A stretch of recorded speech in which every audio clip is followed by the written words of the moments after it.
ngasal dirimu yang lain, lagu gue yang baru rilis itu salah satu ngasal song yang jadi yang make it to the actual song gitu.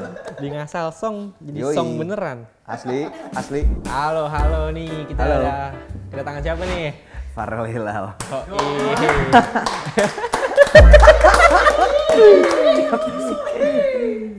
Gimana kabar? Sehat? Alhamdulillah baik. Sehat, mantap. Sekarang lagi sibuk ngapain nih sekarang? Sekarang Iya, sekarang lagi sibuk apa? lagi interview. Gak salah. Iya. Salah sih, bener. Belakangan sih lagi ngerjain album. Wis. Terus bermusik aja sih. Bermusik. Yoi. Tadi kesini dengerin lagu apa nih kalau gue tahu? Kan dengerin lagu kan? Gue gak dengerin lagu lagi tadi. Oh, nggak dengerin lagu. Kebetulan Terakhir dengerin lagu apa? Terakhir banget gue denger apa ya? Denger lagu sendiri lagi. Asik. Mantep nih. Kita ngomong-ngomong tentang musik nih. Oke. Yang buat lu tertarik bermusik apa sih? Kalau gue tahu. Yang buat gue tertarik bermusik. Iya. Jadi sebenarnya makan keluarga gue dikelilingi dari kecil oleh bunyi-bunyi musik. Terus udah biasa ngeliat alat musik, memegang alat musik juga. Jadi memang udah terbiasa dari kecil. Terus mulai mau jadi yang bikin musik. Itu oke. Setelah gue tahu bahwa gue capable ya gitu. Setelah gue tahu bahwa gue capable dan gue bisa, terus lumayan banyak orang-orang yang nge-encourage gue untuk bikin musik juga. Jadi ya udah, akhirnya I decided to make music as my way of living gitu. Pertama kali lu kayak terjun beneran di dunia musik nih, umur berapa kira-kira? Pas gitu. Mungkin bisa ditandai dengan single pertama gue kali ya. 2017. 2017. Iya 2017 ya. Mantap. Ada satu lagu judulnya Percayalah. Mantap. Nah, gue mau nanya, kan lu udah bermusik nih. Gimana lu Oh ya, gimana lu mendeskripsikan genre musik lu? Oke. Deskripsi genre musik gue. Iya. Jadi sebenarnya sebelumnya gue tuh nggak pernah mau. Mungkin dulu gue sempat ada di fase dimana gue mau ke satu genre musik spesifik, yaitu R&B gitu. Tapi semakin dewasa gue semakin mengerti bahwa sebenarnya gue pada saat itu gue sedang membatasi diri gue sendiri. Karena gue mengotak-otakan diri gue sendiri kan, kayak gue mau R&B aja. Tapi ternyata sekarang along the way gue makin lumayan fleksibel gitu. Gue tidak menutup diri gue untuk mempunyai kemungkinan bikin musik di luar R&B. Kayak contohnya sekarang di lagu terbaru gue, kalau kalian udah denger itu bunyinya sebenarnya pop banget, pop ballad gitu, cinta-cintaan gitu, dan gue enjoy juga buatnya, jadi kenapa enggak. Dan mungkin nanti anytime soon in the future gue bisa melakukan hal yang lain di luar pop gitu, mungkin bisa ke dangdut, country, nggak ada yang tahu gitu sih. Kalau ada nggak kayak musisi atau band yang pengaruhin gaya musik lu gitu? Banyak banget pastinya, dan gue salah satu musisi yang inspired by many, jadi sangat banyak terinspirasi. Salah satunya ada, kalau lately penulisan gue di influence sama Adrian dan Glenn Fredly banget. Yoi, dua idola gue. Terus ada Teddy Aditya juga, salah satu inspirasi terbesar gue, apalagi di era gue yang sekarang. Itu gue ngambil referensi dari mereka banget. Terus kalau secara the whole career itu mungkin gue banyak banget ya. Main inspiration gue adalah, kalau dari luar tuh ada Justin Bieber pasti ya. Justin Bieber. Terus kalau misalnya kalian tahu itu ada salah satu kolektif Neo Soul. Mereka pencetus Neo Soul. Mereka lahir di tahun 2000-an. Maksudnya movementnya. Salah satunya ada D'Angelo, Erykah Badu dan lain-lain. Mereka kumpul dalam satu studio namanya Electric Lady Studio, itu ada di sana US. Dan mereka bikin movement namanya Soulquarians. Dan Soulquarians ini salah satu yang jadi inspirasi dan patokan gue saat gue bikin musik gitu. Tanpa gue sadari bunyi gue kesana banget. Terus yang ketiga musisi-musisi Indonesia kayak salah satunya om gue sendiri, Berlik Mahua. Dia bukan hanya mentor gue secara bermusik, tapi secara kehidupan juga gue ngeliat dia banget. Terus Glenn Fredly tentunya karena udah dia emang pendahulu kita gitu. Maksudnya kalau dia yang ngebukain jalan buat musik-musik kayak Adrian, Caleb J, ya termasuk gue juga, musik-musik yang kayak gitu tuh sebenarnya dibukain jalannya sama orang-orang terdahulu gitu. Jadi itu 3 main inspirasi gue sih yang gue lihat di musik. Tapi lu pernah nggak eksperimen gitu ke genre-genre lain? Pernah banget tentunya. Dan yang terakhir banget tuh jadi gue punya program namanya #NasalSong di Instagram gue. Respect. Jadi di Instagram itu gue itu sebagai sarana untuk menulis bagi gue. Untuk menulis kayak sarana latihan lah gitu. Karena itu jadi acuan buat gue untuk bisa nulis setiap hari. Jadi kan kenapa #NasalSong? Karena dibuatnya seakan-akan ngasal.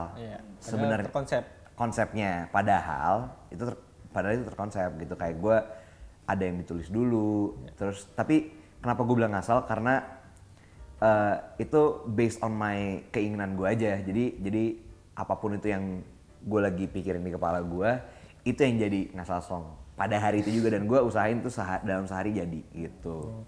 Nah, ngomongin genre lain, kemarin tuh gue lagi inspired banget sama satu genre hipdut. Aduh, mantep nih. Oh ini keren banget menurut gue, keren banget jujur ya. Maksudnya dan mau nggak mau itu mengalir di darah kita gitu. Jadi kayak lu mau jauh-jauh ke R&B, mau jauh-jauh ke misalnya Black American music gitu yang kayak R&B, soul, jazz dan lain-lain. Mau gimana lu dikasih koplo tetap goyang. Iya betul. Jadi ya udah gitu. Lu mau keren-kerenan tapi dikasih koplo tetap goyang gitu. Dan menurut gue udah waktunya untuk budaya kita juga bisa naik kayak budaya mereka gitu kan. Nah terus kemarin gue cobalah, gue terinspired banget sama si Naikila, JMC dan Thanksy gitu. Itu keren banget gitu menurut gue. Semoga suatu saat gue bisa membuahkan karya yang kayak gitu juga. Maksudnya yang bisa bawa budaya kita sendiri juga. Karena kan mau nggak mau ini tanggung jawab kita gitu. Ini budaya kita yang mesti di embrace gitu. Gitu sih. Genre lain pasti. Ditunggu nih hipdutnya nih. Amin. Kemarin gue sempat upload. Gue sempat upload BTW di Instagram. Terus kita cek. Itu dia ngubah banget musik warna di Indonesia banget sih. Banget, jadi color banget menurut gue. Dan harus ada terus yang kayak gitu. Betul banget sih. Nah, apa nih tantangan terbesar yang pernah lu hadapin selama di industri musik nih? Tantangan terbesar ya? Iya. Sampai sekarang gue masih merasakannya, yaitu adalah gimana caranya untuk pastinya satu untuk breakthrough. Karena I'm still a thriving artist kan, gue jujur banget gue masih kayak masih dibilang make it belum, tapi dibilang masih berkembang banget juga. Ya gue dulu main berkembang gitu, jadi kayak gue masih di tengah-tengah nih. Dan gimana caranya untuk breakthrough lebih lagi, itu challenge-nya. Nah salah satu challenge yang terbesar juga buat gue adalah gimana caranya bikin musik yang gue suka dan yang orang lain suka. Nah itu gue belum ketemu tengahnya jujur, tapi I'm still figuring it out. Karena kan sesungguhnya adalah my whole life akan menjadi pembelajaran. Jadi gue I'm gonna keep evolving gitu, gue akan terus evolve gitu. Keren, Respect. Nah, kan lu biasa produce lagu sendiri. Yes. Menurut lu penting gak sih kolaborasi sama musisi atau produser lain gitu? Musisi penting banget, terutama sesama musisi ya. Misalnya kalau produser tuh menurut gue itu pilihan. Especially kalau misalnya kayak gue udah produce sendiri, gue kadang belum bisa melepas karya gue ke orang lain. Karena kan mau nggak mau itu karya, ibaratnya karya gue, terus gue kasih ke produser lain gitu kan. Dan kalau misalnya gue masih bisa handle sendiri, gue handle sendiri gitu. Kalau musisi lain menurut gue pentingnya adalah ini jadi sinergi nanti. Kalau misalnya kalian kolaborasi kayak kemarin gue sempat collab sama lumayan banyak musisi. Gue tuh ngelihat bukan hanya dari karyanya tapi dari environmentnya. Ada satu environment di industri musik ini yang mesti dijaga. Kayak ini jujur banget, gue nggak mau naif juga. Gue tuh banyak banget ketika gue ngeliat di Instagram, gue banyak banget comparisonnya. banyak banget comparing ke artis lainnya yang adalah sebenarnya teman gue juga. Iya, Gitu. iya, iya. Kalau kita ngeliat di Instagram doang, kadang tuh ada comparing yang kayak, aduh padahal dia gini doang ya, tapi kok dia bisa lebih sukses dari gue. Iya, iya. Tapi kalau misalnya once lo ketemu, once lo collab, lo jadi ngerti kenapa orang ini bisa breakthrough-nya lebih cepat dari lo, kenapa orang ini bisa punya charm yang berbeda dari lo, dan lo bisa mengerti juga bahwa sebenarnya lo juga punya itu gitu. Dan tapi ketika lo ngeliat dari Instagram, lo fokus ke comparingnya instead of kayak nyadar bahwa oh ini perbedaan yang sebenarnya bukan untuk di-compare, tapi ini emang udah keunikan masing-masing gitu. Setuju. Nah, dengan kolaborasi lo akan ngeliat itu semua. Lo bakal ngeliat semuanya lebih jelas gitu. Apalagi segenerasi lo gitu. Gitu. Panjang ya jawabannya, maaf ya. Gak apa-apa, bagus. Kita suka. Nih. Nah, gue mau nanya. Lu bisa main musik, alat musik apa aja sekarang? Bisa yang sebenarnya tuh gue alat musik semuanya hampir main. Cuma semuanya tuh sekadar bisa aja. Kecuali alat tiup ya BTW. Iya, kalau kayak basic melodis, alat melodis dan ritmik, gue lumayan semuanya main dan suka main gitu. Tapi sekedar bisa aja kayak gitar, keyboard, bass, piano, gitu-gitu. Tapi kecuali alat tiup gue bisa. Nah, yang pertama kali lu pelajarin apa? Pertama kali banget gitar. Gitar. Lagunya lagu apa? Ingat nggak? Ini mah gue yakin lu semua sama. Lo tau ini? Deng deng deng. Karena itu lagu wajib di tongkrongan dan dulu gue negeri kan, jadi ya udah. Jadi gue mau nggak mau belajar itu deh. Nah, gue nanya lagi nih tentang gimana sih proses lu buat lagu, terus ada kayak ritual khusus atau apa nggak gitu kalau lu sendiri? Bikin lagu? Iya. Nggak ada sih, gue yang penting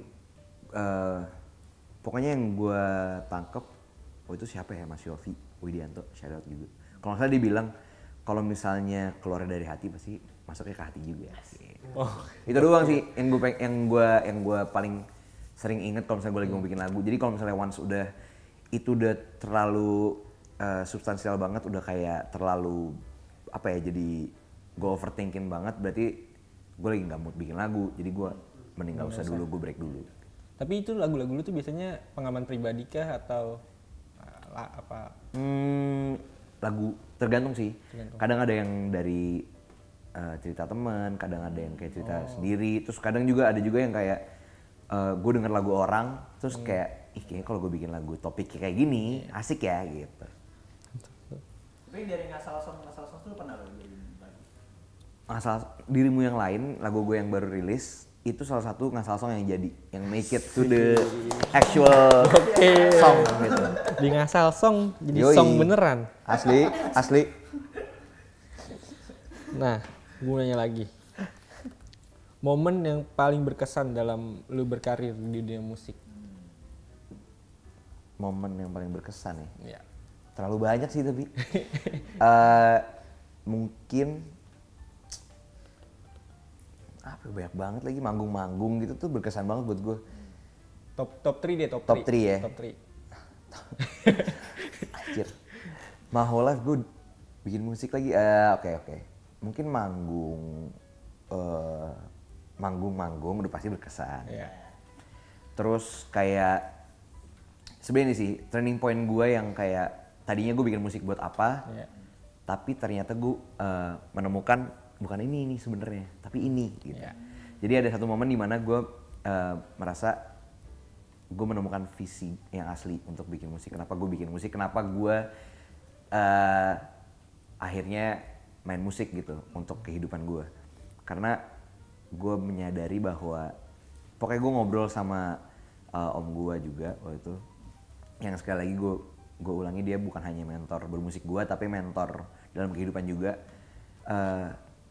Ada satu konvo yang menyadarkan gue bahwa sebenarnya gue main musik itu bukan untuk diri gue sendiri dan orang lain doang, tapi buat something deeper than that gitu ya. Kalau misalnya ngomong in a higher level adalah Tuhan. Iya. Jadi fokus gue tuh ketika gue main musik, gue apapun itu nada, melodi dan ritme itu datangnya dari dia. Jadi gue tuh cuma messenger aja gitu. Iya. Dan gue gimana caranya gue bisa ngedeliver itu dengan baik gitu.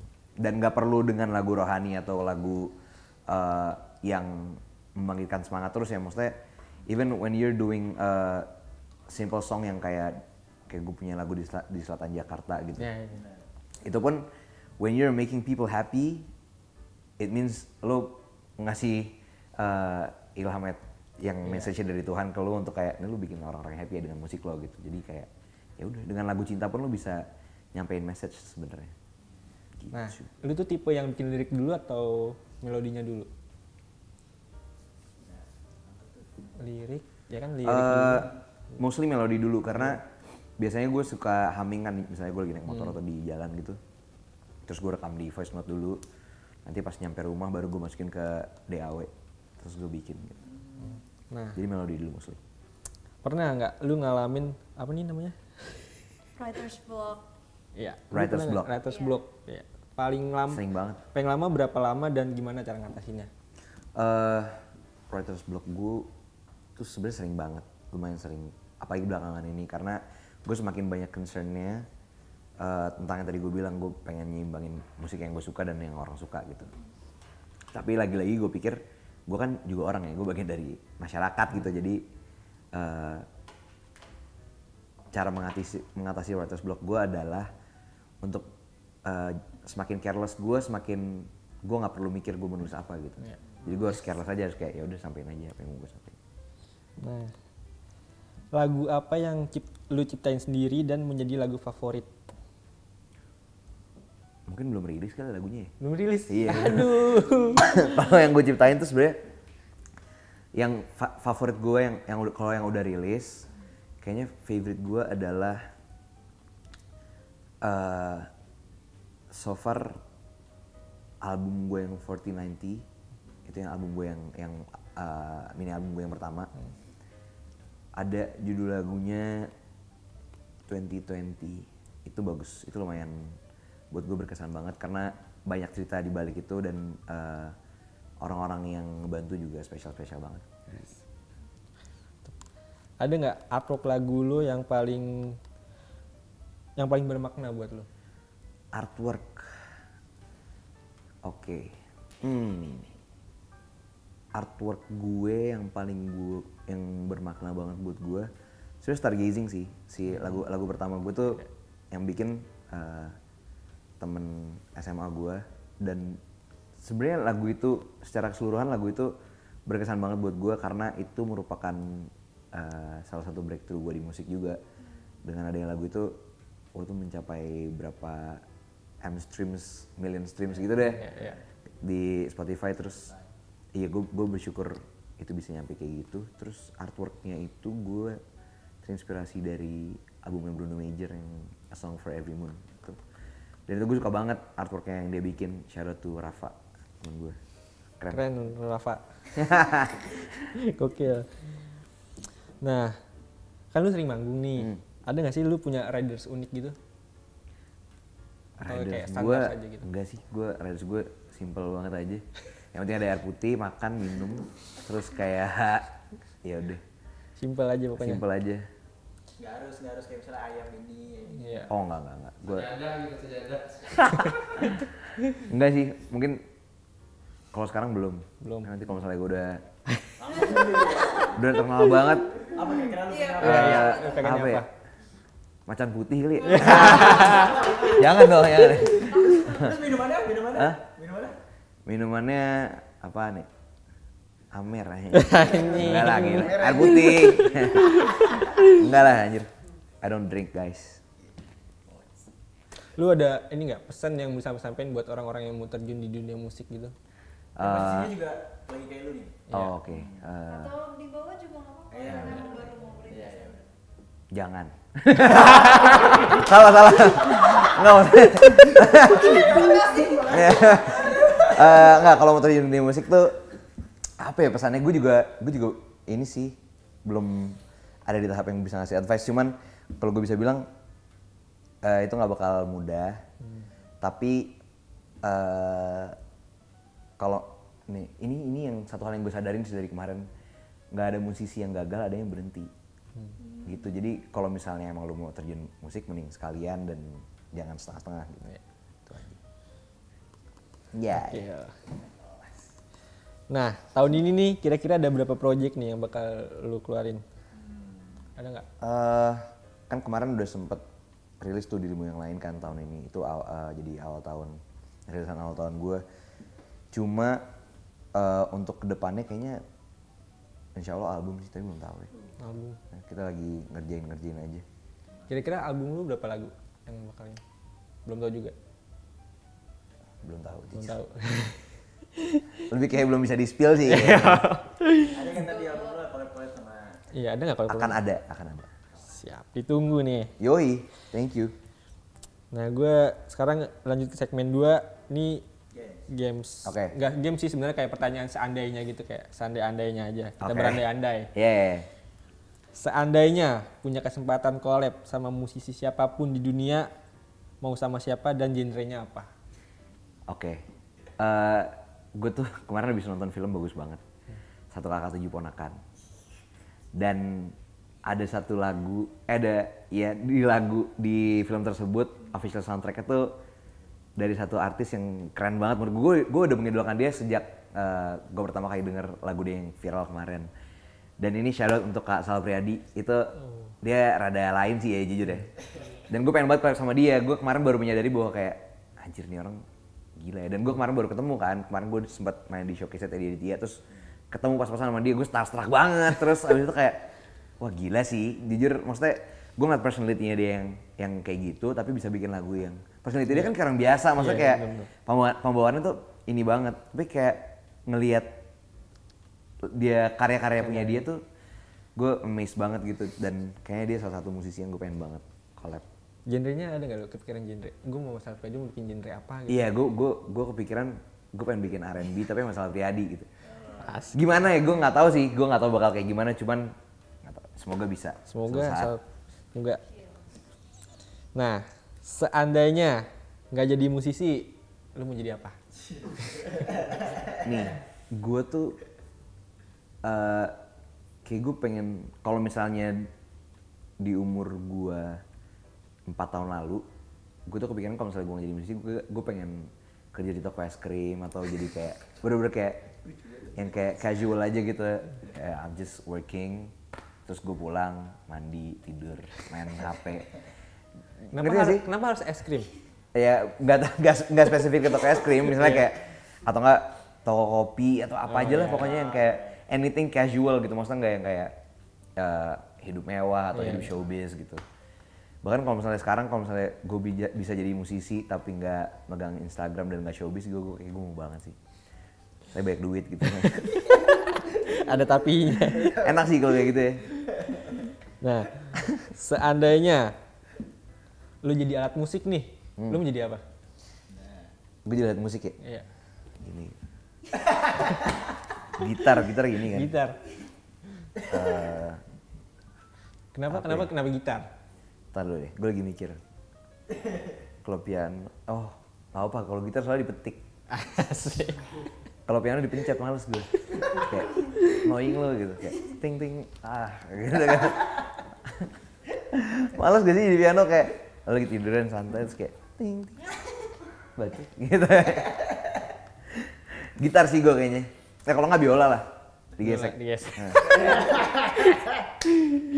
Nah, seandainya lu cuma bisa dengerin satu album nih, lu bakal dengerin album apa? Albumnya siapa? Dalam seumur hidup gue cuma bisa denger satu album. Iya. Aduh, ini hard. Apa ya? Aduh, apa ya? Damn bro.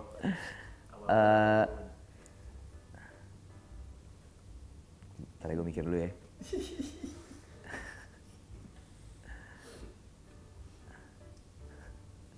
Sebentar. Ini rada panjang nih mikirnya.